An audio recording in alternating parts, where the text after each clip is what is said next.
Aujourd'hui, on entend aussi le coaching par rapport au développement de l'humain.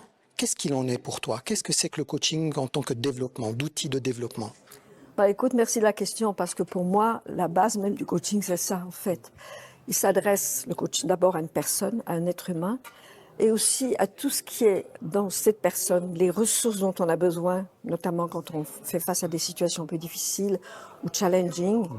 Et le coaching a cette vision optimiste, mais pas bêtement optimiste, mais optimiste. Un être humain, oui, il peut avoir des problèmes, mais il a des ressources qu'il ne soupçonne pas et qu'il peut utiliser au moment où il en a besoin. Mais quand on est tous pareils, quand on vit un problème, on a tendance à se focaliser sur ça, alors qu'en fait, si on se rappelle de situations aussi challenging, mais on a trouvé des réponses, c'est là que le coaching va, je dirais, se connecter pour aller chercher qu'est-ce qu'on a fait à ce moment-là, quelles ressources on avait qu'on a mis en avant pour répondre à ce challenge, à ce problème.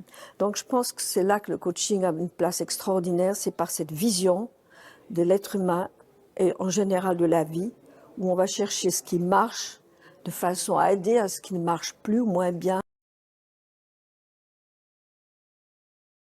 Si tu regardes sur ces 25 dernières années, qu'est-ce qui a évolué chez les gens? Quand ils viennent chercher le coaching, ils cherchent quoi aujourd'hui? Justement, je trouve que c'est extraordinaire parce que le coaching, c'était d'abord un petit peu tout et n'importe quoi, parce qu'on le sait, c'est une profession qui n'est pas protégée, c'est comme ça. Maintenant, le coaching a vraiment, je dirais, son identité propre.